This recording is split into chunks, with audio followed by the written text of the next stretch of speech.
Hey everyone, welcome back to another episode of This Week in Niche Pursuits News.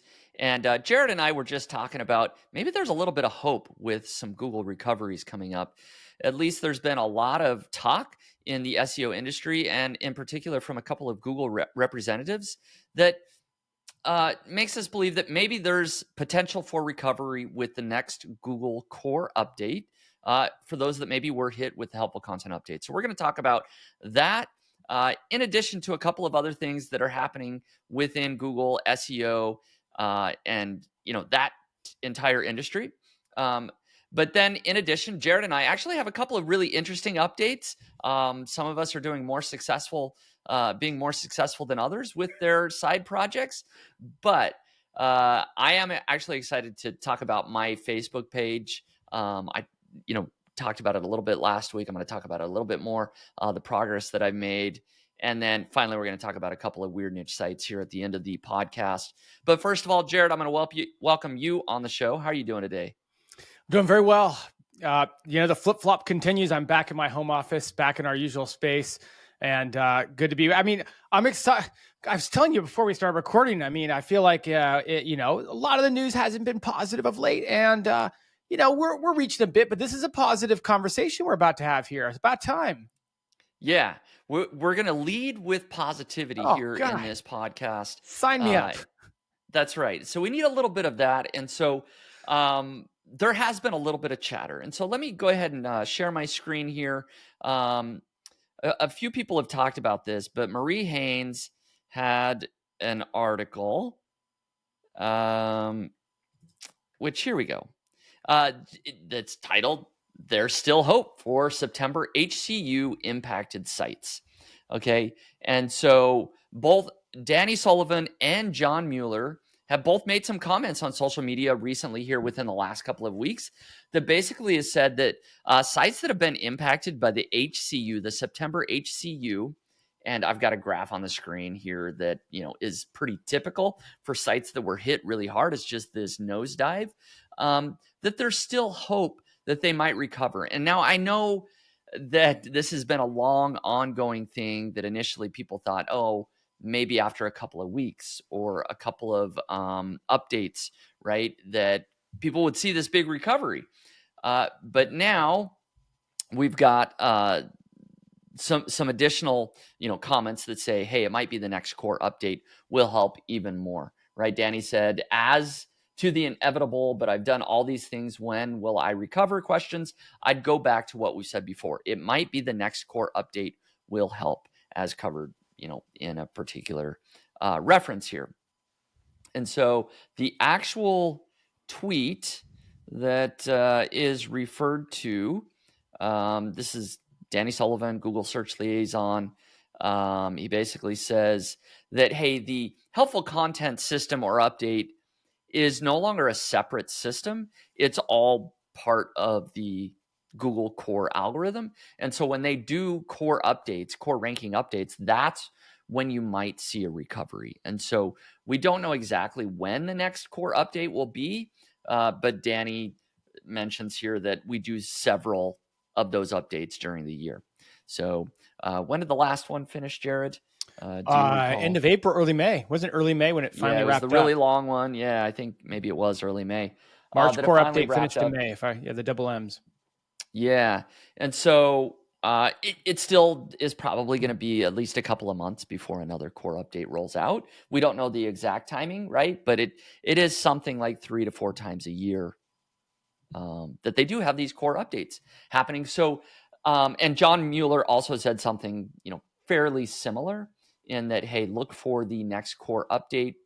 Why does this give you hope? Why should website owners, sort of listen to the Google Search Liaison when it feels like they've been wrong so often? Because they're directly addressing it. That's unlike them. Normally they dodge. Normally they give very almost innuendo in their response. They'll say something like, well, when the reason that you could take hope from this is because they're getting direct questions about helpful content update hit sites and the fact that none of are covered, and they're directly addressing it. Here's John Mueller in his tweet, which you just scrolled past there. But yeah, I can't make any promises, but, and here's the quote that I kind of pulled. The team working on this is explicitly evaluating how sites can and will improve in search for the next update. By on this, I believe he's talking about sites that could update from the HCU. It would, and then quote to John, it would be great to show more users the content that folks have worked hard on and where sites have taken helpfulness to heart.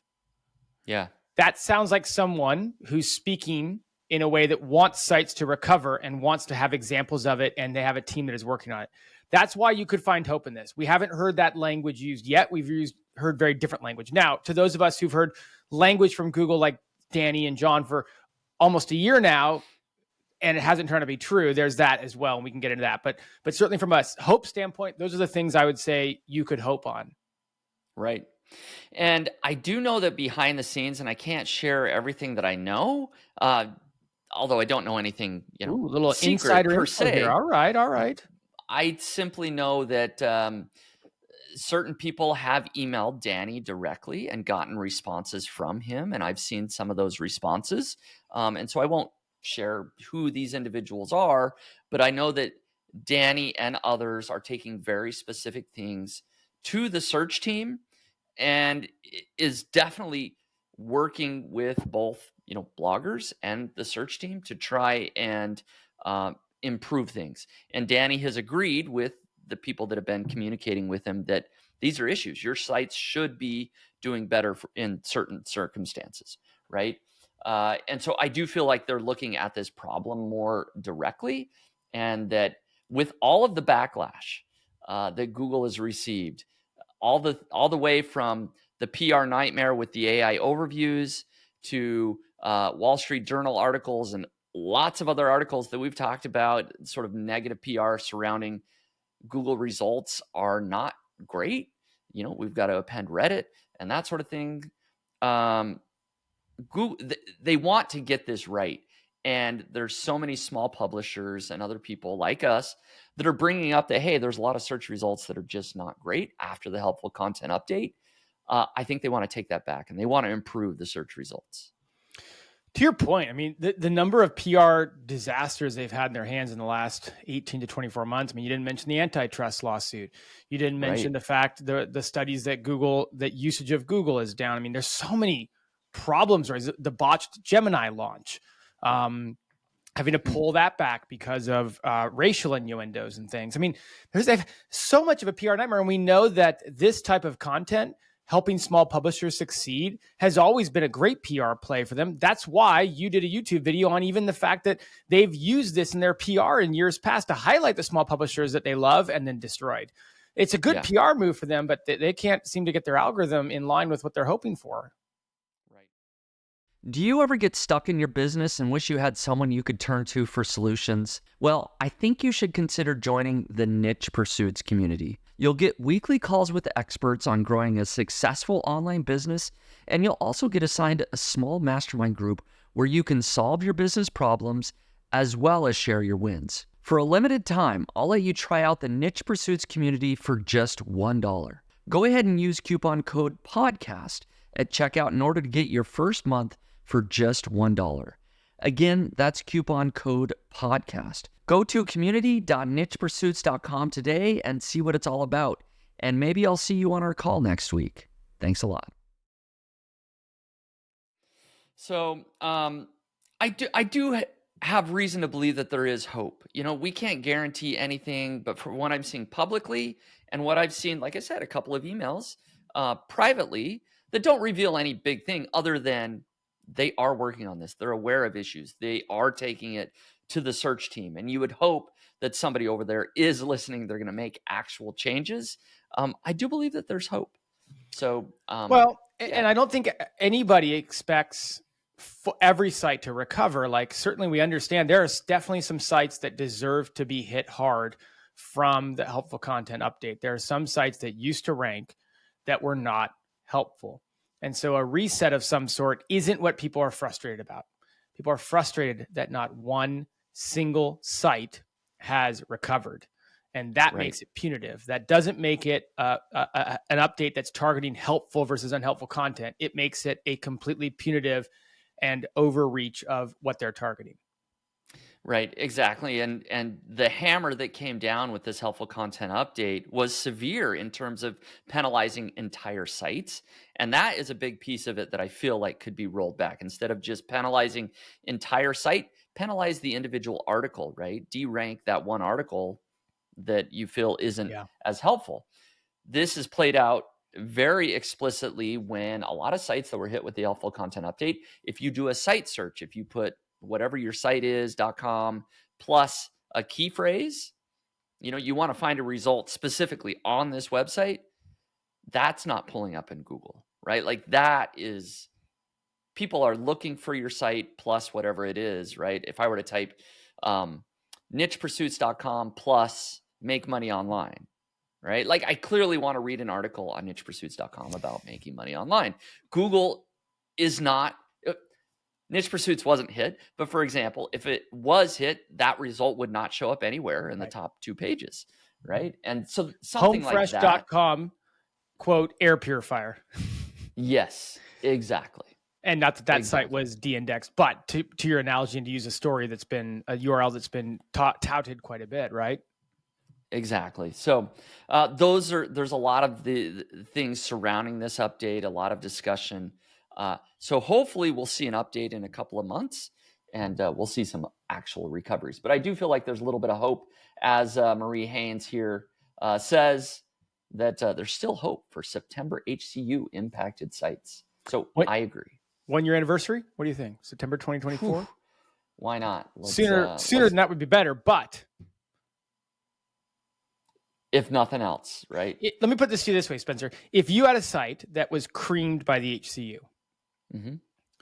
and you got wind through all your little contacts, apparently you have, that in September of 2024, there were going to be reversals coming, would you dive headlong into improving that site right now? Or would you say, nah, I don't buy it. I'm going to wait it out and see what happens. I'm going to wait for a sign of something recovering before I put any time into that site of mine?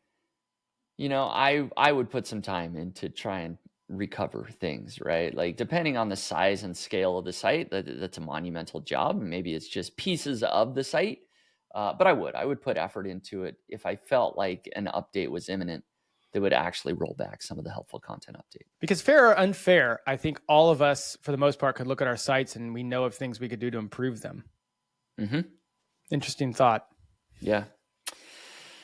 All right. Well, that's our hopeful news story of the day. That's it. That's it. This next story that we'll cover is kind of related in a way. This is a survey that was done that's posted here on Search Engine Land about people and their Google usage, how they're using Google over time. Do they see better results? Are they visiting multiple websites? How valuable are they finding the results? Is essentially kind of what they were coming to here. It says their conclusion is basically a majority of Americans are spending more time searching for services online today than 5 years ago, and they're frustrated about it, according to a new survey. So looking through more search results, let me rephrase this. Respondents were asked which part of the process of searching for services online was most frustrating to them. And the top 3 were looking through more search results, coming up with the right search term, and visiting multiple websites, right? A majority of respondents said they look through more search results compared to 5 years ago. 54% said they're looking at more results. Mm-hmm. 27% are saying they're looking at less search results, 20% about the same. So I would call that, significant. 54% are spending more time. And what this tells me is that, hey, if they have to spend more time looking at search results, they're clearly not happy with the first result that they're getting on Google. And so they're going to multiple websites. They're looking at, comparing different websites. And that could be sort of a response to how well are Google search results. People are having to look more. So maybe Google is declining in quality, right? That's one conclusion to this type of survey. Another conclusion could be that people are just more savvy now. Maybe they're more savvy searchers and they realize, hey, I actually want to get answers from multiple websites. I want to see multiple search results and be able to compare. What are your thoughts on some of this survey results? There's so much in this. It really it doesn't hit you when you first read it, but when you start digging into it, kind of like you did, there's so much in it. I thought Danny Goodwin, who wrote this article here, said it really well. Users have been increasingly frustrated by Google search quality, and this is further confirmation we're not imagining it, which we've talked about, despite Google telling us that people love AI overviews and search results. And here's the good one. Google told us search usage is increasing due to AI overviews. And remember, that's what they've been touting. Like, people love this stuff. But is that because they're researching more deeply or because they just can't find the doggone right answers, right? This goes back to that bounce rate argument. I have this conversation with a lot of clients. Like, you got to look at the page intent, because it's very common if you have a bottom of the funnel buyer conversion focused page that the bounce rate is going to be high because people get to the page and they get what they want. And then they leave to make the purchase, like an affiliate article. Doesn't mean that the page is poorly performing. Whereas if you have maybe an informational article where you want people to take further steps inside of your website, it's very different. And then we have wrapped into this idea that search results very well could be worse, which is why the results are showing the way they are. But then you have the fact that we all know that the more time people spend on Google, i.e. the more people are bouncing back to the SERPs, the more money they make from ads. They sure do. And I mean, how can you separate that? Like, how can you separate that if I make the results a little worse and I have 93, whatever it is, % market share, so you're probably not going anywhere else unless I do something really stupid. If I make the results a little worse, we make 10% more in ad revenue. And I feel like that's something that we talked about. Wasn't there a leaked document from The DOJ case, I feel like. The DOJ case, the head of search, at one point, that basically said what you just said, is like, hey, how can we get people to search more on Google? And maybe it's to clutter results, make them not quite as good, to have more things show up, right? To have them keep coming back for more is a way to get more display of ads. To your point, I wish I had it in front of me. I don't think we're really surmising much. I think that did come out 6 to 9 months ago in that DOJ case, that there's some connection there, right? And it makes sense. You know, what's harder at this point, to cram another ad into that SERP result? I mean, they've crammed every ad they can find in there. I don't know where they'd find more space for more ads. Well, what's the most likely way to get your revenue up is increase the number of search results. Yeah. So, sounds kind of fishy. But one other thing that I found a little bit surprising here is low PPC ad relevance. So only 12% of respondents said search ads were relevant to them, which is kind of surprising. They're searching for that specific thing, right? More respondents said they encounter more relevant ads on 6 other channels. Television being number one, 41%. That is shocking to me. It seems like television is the place you would see the least relevant ads of all places. Who did they survey? A bunch of 80-year-olds here? I mean, I agree with you. Exactly. So they're the only ones who had time to take this survey. You know, I don't know. I'm with you. Like, I don't even watch much TV, and I don't know anyone in my generation that watches much TV. And when I get ad results, they're always just a complete mess.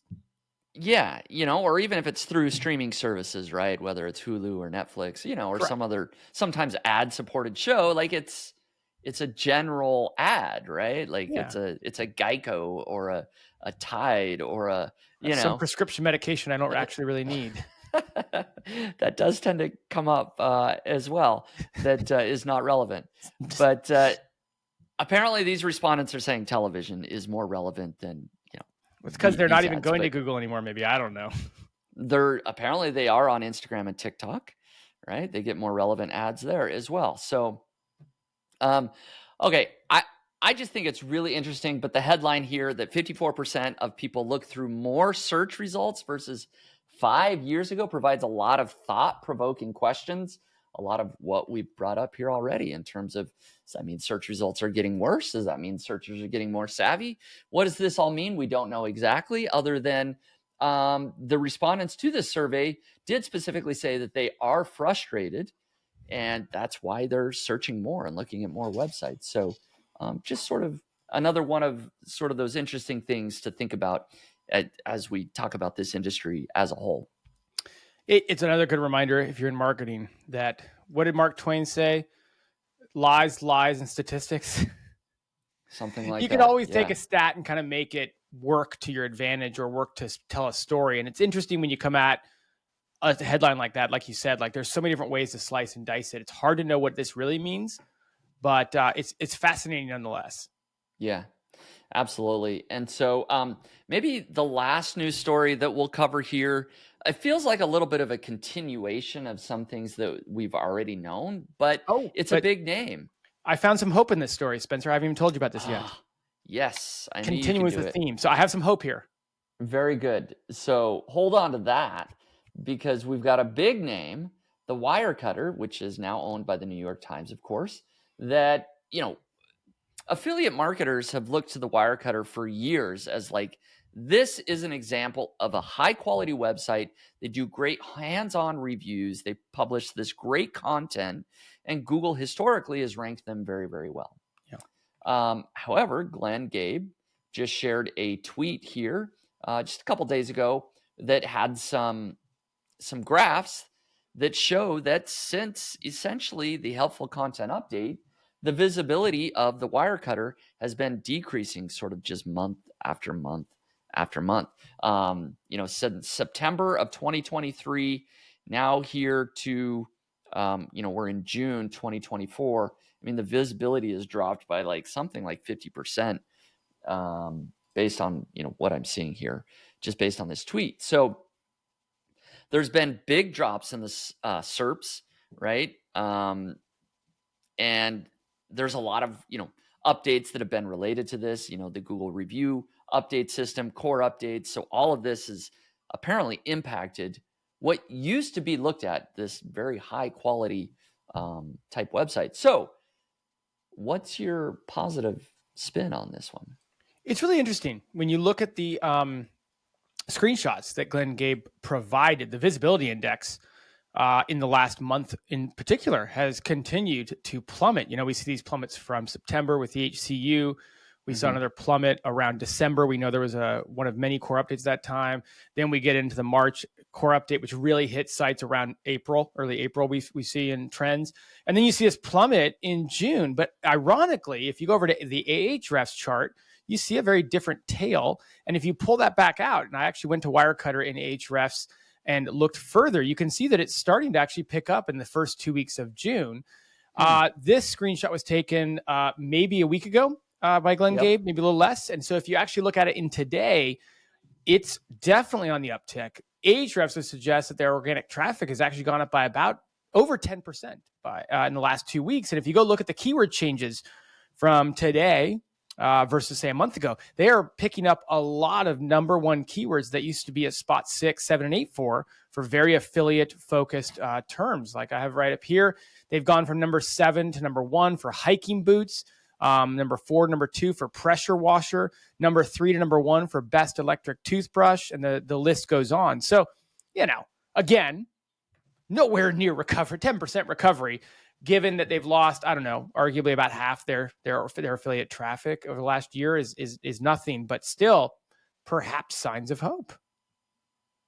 Very interesting. I was going to try and pull it up real quick while you're talking, but I didn't get there. So we'll just have to take your word for it. But that is good. I mean, that's a sign of hope. Anytime you actually see what appears to be a sort of a reversal after a big dip. A content site increasing in rankings and obtaining number one rankings for affiliate style keywords would be welcome news to all of us, even if it is the Wirecutter, which we know is downright impossible to beat. Right. So there you go. I mean, that's one to kind of keep your eyes on. This is, like I said, a website that a lot of people have looked to, affiliate marketers have looked to over the years of sort of an example of how to do it right and how to do it properly. And so if we can see some sort of uptick or change, increased traffic, getting new number one rankings like that, that's great news for all of us, because we at least have something we can emulate and try and, follow, and hopefully see similar results with our own websites. So that's why we wanted to kind of share at least this story, is to kind of, hey, this has been a leader in the industry. What's happening to them? What can we do different? Yeah, I agree. I mean, certainly we all have, a lot of us listening will have different, product review websites or play an affiliate marketing or these sorts of things. But to your point, when you look at the Wirecutter, they've always been kind of the penultimate in terms of a company that does it right. And they're also tied in with they're also intricately tied in with the New York Times, which is not a product review website. And so it's always been interesting to see them hit. And if you look back historically, they actually weren't hit that badly by this helpful content update. It was actually this year's March core update that really, really sealed the deal over, that really pushed them down much more. And so just continue this theme of like, man, no one's safe. Even being hosted on a domain that stands for the most trusted news website in the world can't make your content safe. We know it's good content, but it's even hosted on a domain. It's not really an affiliate domain. But anyways, hopefully we're starting to see signs. Yeah, exactly. So we'll keep everybody posted on that as well. That pretty much wraps up our news segment of today's podcast, but we do have a couple other segments that we hope you'll stick around for. As usual, we have our shiny object shenanigans, a couple of side projects that we're working on. And so I'll kick it off with what I'm working on. This is a continuation of what I talked about last week a little bit. Kind of on a whim last week, I shared that I decided to start a brand new Facebook page and try and see if I can make $1,000 from this Facebook page within 30 days. And as of today, I'm officially 10 days in to this project. I'm nowhere near $1,000 in earnings, but I have gotten a lot of traction in terms of new followers, and I'm learning quite a bit. And so I'll just share my screen that gives my latest update from today that I just published here, so I can give some of the stats, because I've got that attached there. Is okay, so current number of Facebook followers, this is as of last night. Now I'm actually just over 3,000 Facebook followers. My current earnings, I'll talk about this, $7.83. My current expenses, about $300, right? So my expenses come down to me running ad campaigns to try and get page followers. And my goal has been to try and get page likes or page followers for 5 cents a like or less. But unfortunately, all of my ads have been at about 10 cents. It's kind of what I'm averaging overall, is about 10 cents a like, which is, I'll put that as like, okay. But I would like to cut that cost in half. So I'm still testing out ad campaigns. I've been testing out a lot of different post types. So the goal, again, is I post stuff on my Facebook page. I try to get a lot of interaction. And then every once in a while, I post something that actually links to my website. And when they go to my website, I make money from display ads. Right. And so I've gotten some clicks, right, to my website. If we take a look at this image here. Oh, yeah. Look at that. 630. I've got a total of 630 link clicks, and it's not a perfect analytics, but it's close, right? About 630 people have come over, and that leads to the $7.83 in display ad revenue. To the best, I don't quite have the report for Facebook traffic, sectioned off in Mediavine. It has to be one of your top 5 traffic referrers. And you because this was out the 3 hours to go figure out how to find it in Google Analytics 4. Yeah, exactly. Exactly.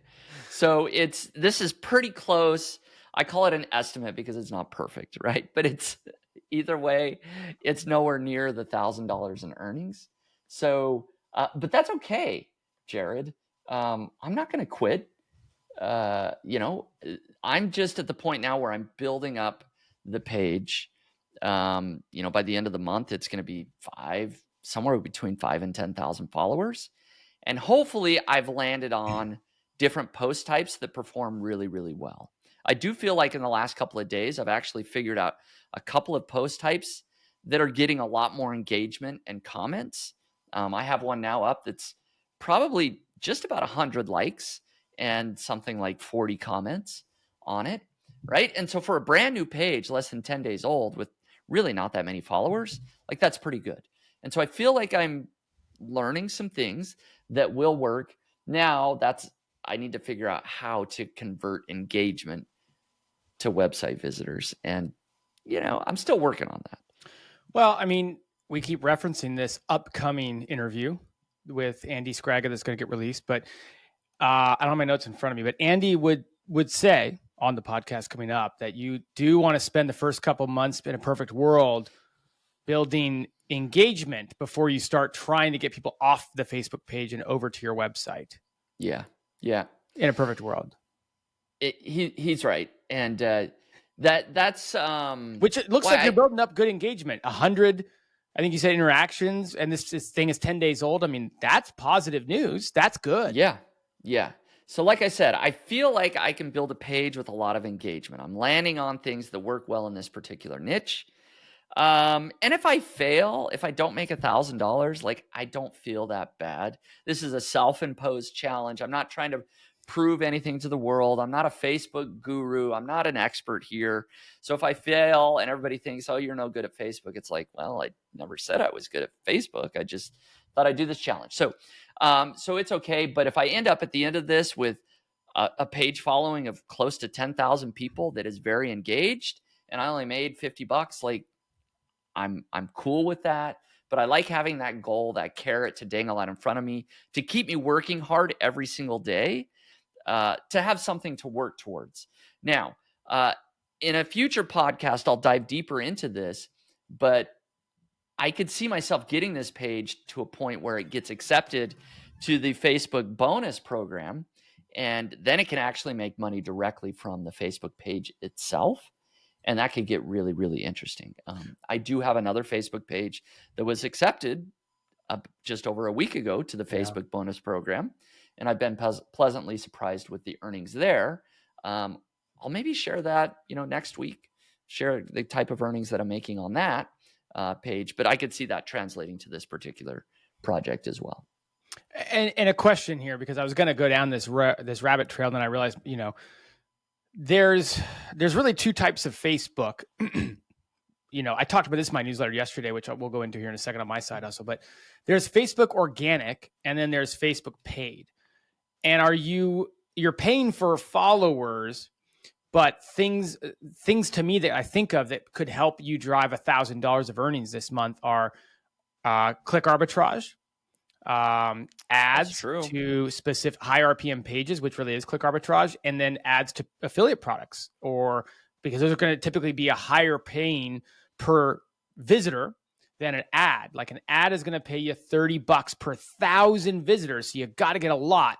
But what about driving some targeted paid Facebook traffic to affiliate products on your website here? Is that okay? Is that something you would want to try? Or click arbitrage, just trying to get that ad revenue, but on really high RPM pages for earning more than you're spending on the clicks. Ooh, I like it, Jared. That's a good idea. That wouldn't be breaking any of my rules. Your only rule is, I don't remember what your only rule was. I really didn't have any. I don't think you had any, come to think of it. Yeah. I'm making it up as I go. That's a good idea. I actually know somebody, believe it or not, that has a profitable Facebook arbitrage page. I do too. Yeah. And I mentioned it yesterday in my newsletter, and I got a couple of emails from people who said, I'm doing that very successfully right now. Matter of fact, one person, this is so interesting. They use it. They didn't even tell me how profitable they were, but they use it to drive traffic to get their ad revenue up to where they get into Mediavine Premium, or Pro as they call it. So you get a higher payout. Smart. So there's a lot of ways to skin that cat there, but I like this. I might try this. Basically, to clarify for people listening, I think this is what they're doing is you take one of your Facebook posts and then you boost it. right? Yeah. You boost that post. You could run an ad to And it too, but same concept. yeah, so you can do both. But basically, yeah. So I'm paying people to look at my Facebook post, essentially, and in that post is of course a link to my website. And you hope that, hey, I spend $10 to get 15, 1,000 visitors, 20. Yeah, whatever it is. you know, to look at this thing, and I make $20 on my website. Yep. I'm gonna try it. Mark You my should. words right here. And if you're in Mediavine, you can go and look at your highest RPM pages, you know, and so you can kind of see the ones that per visitor tend to get the most amount of money from Mediavine. And by the way, it's very widely disparaging in terms of like, there's pages on your site that get 10x, 20x the RPMs than other pages. And many of them get 2 to 3x the average RPM of your website. I like it. I'm gonna do that. We could talk about this a whole hour, but I'll report back in a week. Okay. How's that sound for podcast listeners? Good. They can Let's check do that it. out. And That's as a great you said, idea. it's pretty easy. You just kind of click boost, Yeah. you know? Yeah, for the most part. So why not? So if people want to follow along more closely with this project that I'm doing for the next 20 days, but I imagine I'll do this longer, they can see join your the Niche website. Pursuits Yeah. and see my website. Exactly. They can see the Facebook page. They can see the website. They can see my ads, whatever you want. Join the Niche Pursuits community. It is a premium community, but you just go over to community.nichepursuits.com. We've got a couple other people that are just starting new Facebook pages and working on it. And actually, some people that are very successful have shared their own sort of ad campaigns that work really well for them. And so a lot of exchanging of ideas over in the community. Join us over there if you want to see everything that I'm working on in real time. So, Hey everyone, Spencer here, founder of Niche Pursuits. So you probably know the importance of building internal links so your site can perform well in Google. Today I want to share how Link Whisper can help you add outbound internal links to your articles. As you draft your article in WordPress, Link Whisper scans your site, identifying the best internal link opportunities. It then recommends the perfect anchor text and link to add. With just a click, your content is updated with new internal links. No more expensive tools or tedious manual site searches. Link Whisper does the heavy lifting right inside the WordPress editor. Say goodbye to the hassle of internal linking. With Link Whisper, you can focus on what you do best, creating great content. Use the coupon code PODCAST today and get $15 off. Elevate your website's internal linking with Link Whisper now. Building smart internal links just got easier. Go to linkwhisper.com today and be sure to use coupon code PODCAST to get $15 off. Well, I'm talking a little Facebook today too. I actually sent out an exhaustive email yesterday to my list. I saw that email. If you read it, you probably had to have about 20 minutes. But it was just shy of 3,000 words, and it was outlining this new project I'm doing. And basically the first 7 weeks I've been doing it. So if you're not on my email list, it's weekendgrowth.com. A little shout out, but you get this kind of content. I'll just go over a high level of it. But again, I went through every jot and tittle on every 3,000 words of this new project that I've talked about in the Side Hustle segment here over the weeks. So again, just to kind of put in perspective, 7 weeks ago, started an email newsletter and subsequent Facebook page to revive traffic and earnings to an HCU hit website of mine. I built an email newsletter for the existing content, and then I've been using Facebook ads to gain email subscribers. I'm also building page followers to that Facebook page, similar to you, through ads. I'm using ConvertKit for managing email lists, and I'm going to start using AI to create future content to publish on this site. So some metrics on where it's at now. That Facebook page I talked about, I'm just ahead of you, Spencer. I've had a head start, though. I've had 7 weeks. I'm at 3,700 followers. Nice. But I'm spending about 4 to 5 cents per like. And again, that does tend to make sense if you're following along. The slower you go, you tend to pay a little bit less per action, as it were. And so I'm at about 4 or 5 cents a like. You're at about 10 cents a like or follower, kind of same thing. Yep. I'm now at like 3,300 email subscribers. And I've been able to get that to about 54 cents per lead on average. But because I started around $1 a lead, you do the trend line, I'm actually down to about 29 to 34 cents a lead right now. Wow. So I'm very impressed with that. And And then now we have a funnel that, over 3,000 people are in. So what it really comes down to right now is about testing different types of emails, seeing which types of emails work, seeing which types of content work best, because the goal is to drive people over to the website and get them on the website, because that's where I earn the ad revenue model, just like you talked about. Yeah. And then a couple updates that are coming soon. We have weekly meetings about it. I have, Ryan, who on the 201 creative team. He's helping us build out, and it's almost done. All the content's done. We're just getting a design now, which is a digital product that we're going to sell inside the email list. And we're going to test out pricing. And we're going to insert that in hopefully next week. So we'll start testing if people want to, buy that. And then I did experiment a little bit with the ad arbitrage we talked about for your site right now. And I got mixed results. So nothing really to report on that, but it's on my mind. Why I suggested it to you is because it's something that I tried, nothing successful yet, but it's on my mind to try to dial in and refine going forward. Yeah. No, that's good. So, I mean, that's huge. It's been 7 weeks. You have 3,300 email subscribers in less than 2 months. Yep. I had 0 to start with. That's incredible. And I spent just over $2,000 in total on it. So about $1,800 on the new leads and about $200 and change on the followers. Why would you say you've been able to get the cost to come down from over $1 a lead now to really close to 30 cents a lead? 2 reasons. Testing. I've gone through, I sent in the newsletter yesterday, I sent out a screenshot of all the different ad campaigns I've tried and shut down, and all the different ad campaigns that are still live. And I didn't count, but it's somewhere between 15 and 20 different campaigns that I've tried. And so, like, if you think you're going to launch an ad campaign and that's that, and the price will just go down, that's not why the price is going down. Testing different formats, different calls to action, different sequences, different target demographics and audience sets and all that. So that you just find some that work. It's a bit shocking. Yeah. Just test and improve, right?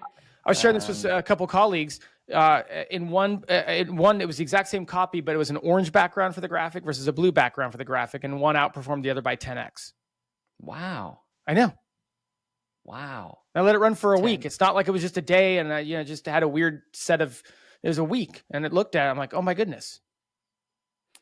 And these are all lead ads, like Facebook lead ads. Is that correct? All lead ads. Yes. All happening. All the opt-in, everything is right within the Facebook platform. And typically you'll get a cheaper conversion on a lead ad. Some would argue that because it's easier, the quality of the lead isn't as good. Like making them take more action is actually better. Some would argue that. I don't have a bone to pick either way. I'm just kind of like, hey, cheaper leads. Let's see if we can make it work on cheaper leads. And if we can't, then we'll try something different, Yeah. Ooh, very good. So within the next week, did you say you'll have a product actually? God, I hope so. That's the idea. Like I hope so. Yeah. Either way, next week it'll be early days to report on its action. Now, one area I am struggling. So you and I are having almost opposite problems in many ways, but I am not getting great engagement on my Facebook page from an organic standpoint. Now, again, I'm using ads to drive people straight to be a subscriber. But I'm also building up followers with the intent of also driving organic Facebook traffic to the website. Right. That's a secondary goal at this point. Whereas with your site, I'd say it's a primary goal right now. You're getting engagement, but no clicks. I'm not even really getting much engagement. Now, I've only focused on doing it for about a week or two now. I was really focused on dialing in the ad sets and all that. Recently, I've started to turn into posting content regularly to try to get organic just engagement. And then someday we'll convert that into clicks. But yeah, I'm only about a week in on that. So the result's not great so far, but it's only been a week. And your engagement type post, like without any links? Like I don't think I posted one link to the site, just memes. Kind of like you talked about, like kind of like what you shared in your status post with like backgrounds and all that kind of stuff. So, so anyways, I'll be sharing about all of this, the trial, the error, and the weekend growth newsletter that goes out every week, and I'll keep people updated here. But that's kind of my challenge next, is to try to get better engagement on Facebook, and then just see how we can make money on this digital product with those 3,000 plus subscribers and growing. I love it. It's good. It's inspiring. It's good to see you trying new things, taking some action and throwing something at the wall, like I say, see if it sticks. Now, Spencer, I have to ask you, because you're a member of that Niche Pursuits community, are you not? I am indeed. You are I indeed. am a member. There are some great tips in there. One of the tips that I got was to change out, in terms of adjusting these ad units frequently, was from Andrew in the community. That's where that came from. And he was really encouraging about it. You got to change everything out constantly and try all sorts of different things to get these different results. And that's really what started that path of going from like $1 per lead down to the 30-cent mark or whatnot. So you got to jump over there and ask some questions. There's a lot of discussions going on. There is. Yeah. There's a lot of people doing this, which is why it's so fun. I agree. I find myself over there at least once or twice a day, just checking in and seeing what other people are sharing about results and stuff like that. Awesome. No, very good. Hope to see more people there. So let's do our couple of weird niche sites here. Now, I'm going to share one that you've probably heard of. I feel like it's a classic. It's one that a lot of people have heard of. It's old, but it's still around. It still exists. And we've never talked about it on the podcast. And I think that maybe it'll spark an idea for people, hopefully. But the website, the weird niche site that I'm going to share here is milliondollarhomepage.com. So this is a website that if I share, just put your blinders on. I mean, it's there's a lot going on here. But the initial idea was created by a person. I forgot his name off the top of my head. I should probably look that up. It is Alex 2 in 2005. He created this website as a way to fund his college, is the way he built it. He says, I'm going to sell 1 million pixels on this essentially 1,000 by 1,000 pixel homepage. And that's going to be $1 million. I'm going to make $1 million. And you can add. So we went out to businesses and say, hey, you can be you can buy a minimum of 10 by 10 pixel square, which is, really small. Or you can buy more, and that will give you ad space. And you can see there's all these things, free hosting, copy DVDs, download movies, cheap CDs, web hosting. There's a lot of things. There's the hundreds, maybe thousands of businesses that have all advertised on this website. But because it was such a unique idea at the time, and he got some press coverage, within less than a year, he had sold out every pixel and made his $1 million on this website. Now, we'll look at where this website is now in a second, but I think the story is actually kind of interesting. He decided after creating this website and making $1 million, he ended up dropping out of school. To not go to college. That's exactly what happened. I just noticed this. There's a big HostGator logo here. Look at that. So that business still exists, but he took some money. He started up another business that I'm not sure how successful that other business did. But then in 2012, with a partner, he launched Calm. Now, Calm is a meditation app, or it's an app that helps people sleep, right? Either music or quotes or soothing voices or sounds or whatever. And that has been extremely successful. I think over on their Wikipedia page, it even said, in 2017, they did $22 million in revenue. And I don't know if they've given any updated numbers other than they're still doing extremely well. In November of 2022, Calm had 4 million paid subscribers.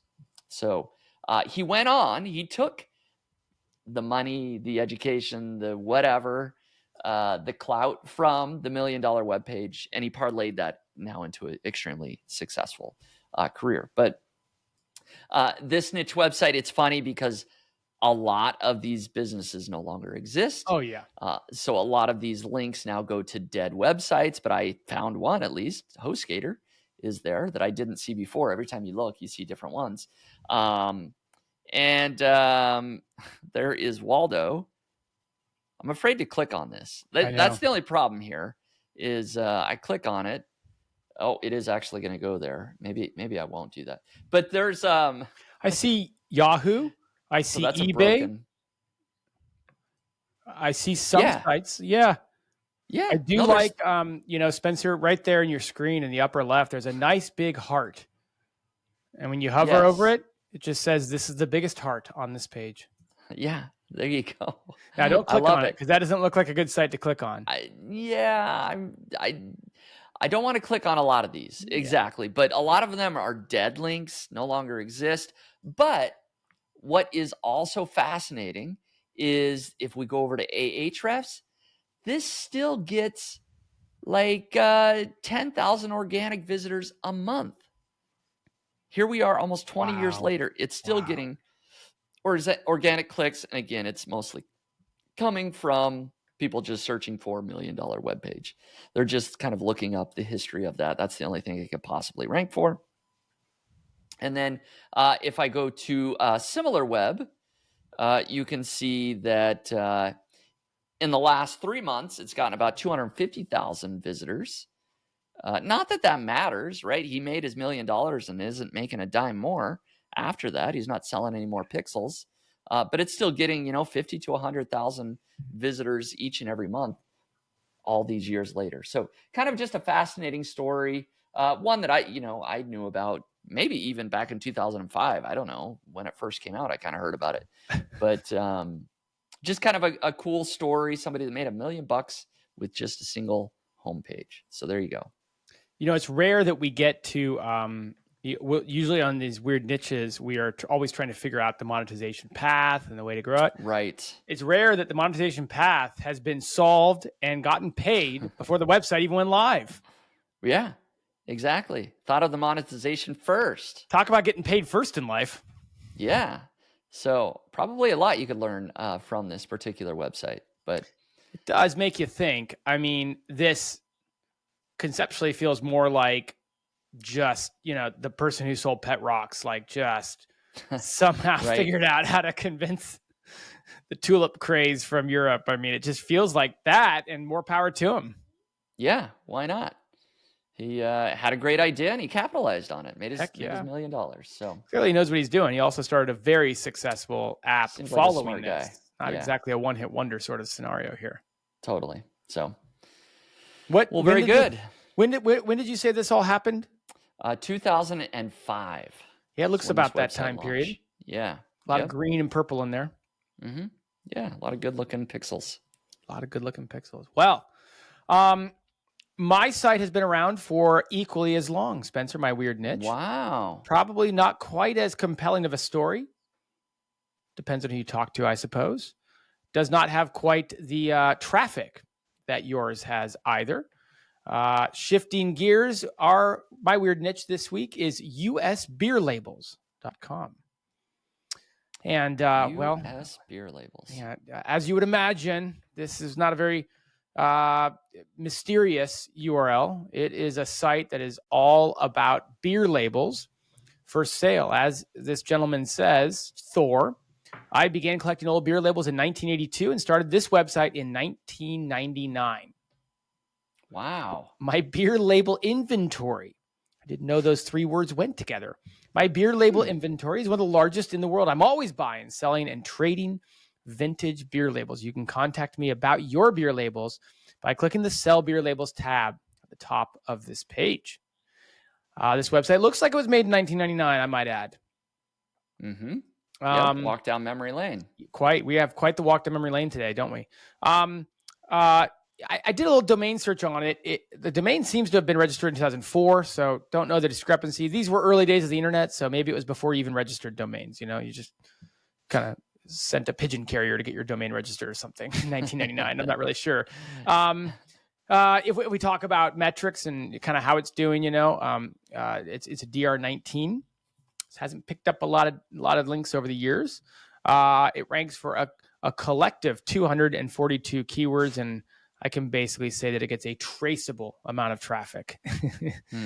Your screen, it's dropped 10 keywords since I prepared for this. So it's now down to 232, and the traffic is a whopping 29 visitors per month. When you look at it, though, it does rank number 3 for vintage beer labels. So, it does have first page rankings. Mm-hmm. Just not a lot of traffic searching for that stuff. Yeah, let's be honest here. They do have some info content. So I was looking at this page here, pre-prohibition beer labels. This is about maybe 100 words. That's about what info content looked like back in the day that you had to write to rank it. It takes a few more words nowadays to rank. Might want to add a header or two. So, I don't think this would be the go-to resource on pre-prohibition beer labels. I'm having a lot of fun in general. Okay. So, one more fun thing. If you go to that FAQ page, Spencer, the guy promises that he's just redesigned the entire website. This page and others will be updated shortly. I think you'll be surprised, he says. So I'm not sure if this is the updated website. If it is, I think he missed his decade. My hunch is he just never actually pushed publish on that update. Never got around to actually updating the redesign. Now, all joking aside, we've featured sites like this before.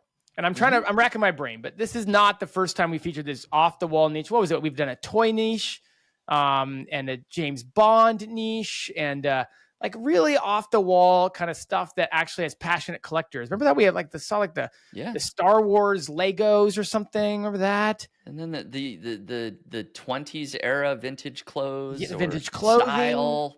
Yeah. Yeah. And these people, we didn't know how successful they were, but they had monetization paths. And a lot of it was focused around the buying and selling of this collector's stuff, this vintage stuff. And so I got really excited because in the footer, there's a link, and I'm trying to find which one it was, to an Etsy, not an Etsy store, an eBay store. And lo and behold, I go and I click on it, and I'm so disappointed because the eBay store, Jimmy G Tees, is no longer around. And there it is. Sorry, the store was not found. So it sounds like it's an idea that could have had traction and was built out and never kind of got liftoff, never went, got halfway there, but never finished going all the way there. You have on the screen, he does have products for sale here, but with no traffic, it would have been great if he could have relied on eBay to help him out with some of this. Yeah. And like, I'm a little confused, right? Like, are these actual labels from actual bottles? Or are they reprints? I guess I think it's a label. I think it really is. It gives a condition, light bend, bottom left. Yeah. So just a super niche, narrow collector's. That's from 1933 right there. Yeah. Or I guess 1940s, he says. That's fascinating. Yeah. If I was into this sort of thing, so many, it is fascinating to see what people are interested in collecting, just what sparks their passion, what gets them excited. Somebody loves US beer labels. And to your point, like prior to doing side hustles, prior to doing weird niches like we've been doing for a year and a half now, I would have been like, there's no market for this. But if there's anything that we've learned from doing this over and over again is that wherever there's a passion, there's a community. And wherever there's a community, there's a group of people who are willing to get out their wallets and, pay for more of that. Maybe he's only getting one visitor a day. But, out of those 30 people in a month, maybe a couple of them want to buy an actual beer label. So it's not, significant amount of money, but maybe it fuels his passion. Every once in a while, he sells a label, he buys a label, and it's just a fun little side hobby. It does cross my mind once in a while. This isn't the biggest podcast in the world, Spencer, but I do know the numbers. We do get a decent number of listeners each week. I wonder if, looking at the metrics on this website, I don't think the guy gets a lot of daily visits. I wonder if this podcast comes out, he's off doing his thing, and all of a sudden it's like, what the heck happened to my website today? It's just, I had triple digits. All over the place. Yeah, maybe so. Well, everybody go visit US Beer Labels. What is it? Is it? Yeah. usbeerlabels.com. Yeah. Go check it out. Very good. Well, good find. Like I say, we always are just finding more stuff. And like, as I know we have to record these podcasts every week, like I am taking note now when I actually go visit a weird niche site. And so I actually have found like 2 or 3 in the last week or so. I was like, oh, that would actually that is a weird niche site. Oh, so you're saying you're going to actually contribute some of your own now? I'm trying again. Yeah. Kid. You got a little break. Reinvesting. You had your sabbatical. You had your sabbatical from finding weird That's niches. right. You've been re-inspired. I'm back. I'll have some Spencer originals coming up soon. So good. Well, very good. Thank you, everybody, for listening to the Niche Pursuits podcast. Appreciate your time. Hopefully you've enjoyed it, maybe gotten inspired a little bit or learned something. Thanks you so much for listening. Or hope. Maybe you were given hope. Hope springs eternal. We'll see you next week. Hey there, thanks so much for listening to the Niche Pursuits podcast. Did you know that Jared and I are members of a private group called the Niche Pursuits Community? And today I want to share with you how you can join for just $1. The Niche Pursuits Community is a private members area for niche online publishers to mastermind and grow their businesses together. We hold weekly calls live with experts where you can ask questions. These experts share tips on Amazon Influencer, Google Discover, building email newsletters, getting traffic from Facebook, and other strategies to grow your online business. You'll also be assigned a mastermind group of 4 or 5 other people in a similar stage in business as you. Dive deep into your business issues and get your problems solved. If you use coupon code PODCAST at checkout, you'll get your first month for just $1. Go ahead and give it a try. Come join me, Jared, and lots of other digital entrepreneurs inside my private group at community.nichepursuits.com. And be sure to use coupon code PODCAST. I'll see you on the inside.